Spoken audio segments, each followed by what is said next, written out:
नैतिक शिक्षा देती कहानी। बहुत समय पहले की बात है। सुदूर दक्षिण में किसी प्रतापी राजा का राज्य था। राजा के 3 पुत्र थे। एक दिन राजा के मन में आया कि पुत्रों को कुछ ऐसी शिक्षा दी जाए कि समय आने पर वो राज काज संभाल सकें। इस विचार के साथ राजा ने सभी पुत्रों को दरबार में बुलाया और बोला, पुत्रों, हमारे राज्य में नाशपाती का कोई वृक्ष नहीं है।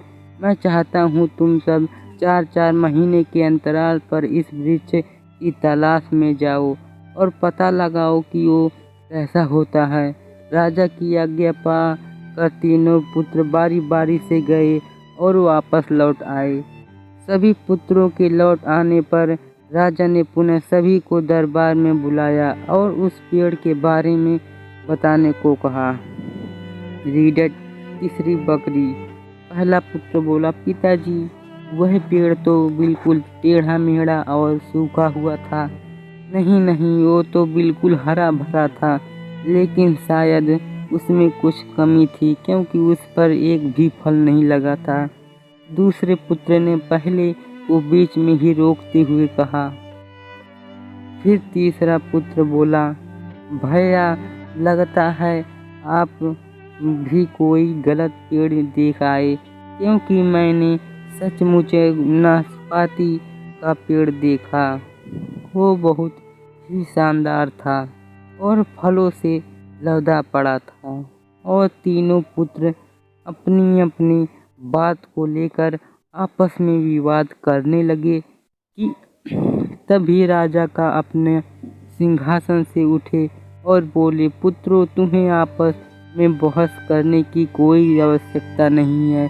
दरअसल तुम तीनों ही वृक्ष का सही वर्णन कर रही हो। मैंने जानबूझकर तुम्हें अलग अलग मौसम में वृक्ष खोजने भेजा था और तुमने जो देखा वो उस मौसम के अनुसार था। मैं चाहता हूँ कि इस अनुभव के साथ आधार पर तुम 3 बातों को गांठ बांध लो। पहली, किसी चीज़ के बारे में सही और पूर्ण जानकारी चाहिए तो तुम्हें उसे लंबे समय तक देखना परखना चाहिए, फिर चाहे वो कोई विषय हो, वस्तु हो या फिर कोई व्यक्ति ही क्यों ना हो। दूसरी, हर मौसम एक सा नहीं होता। जिस प्रकार वृक्ष मौसम के अनुसार सूखता, हरा भरा या फलों से लदा रहता है, उसी प्रकार मनुष्य के जीवन में भी उतार चढ़ाव आते रहते हैं।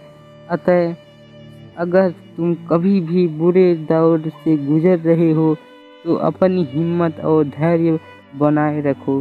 समय अवश्य बदलता है। और तीसरी बात, अपनी बात को ही सही मानकर उस पर अड़े मत रहो। अपना दिमाग खोलो और दूसरों के विचार को भी जानो। यह संसार ज्ञान से भरा पड़ा है। चाहकर भी तुम अकेले सारा ज्ञान अर्जित नहीं कर सकते। इसलिए भ्रम की स्थिति में किसी ज्ञानी व्यक्ति से सलाह लेने में संकोच मत करो।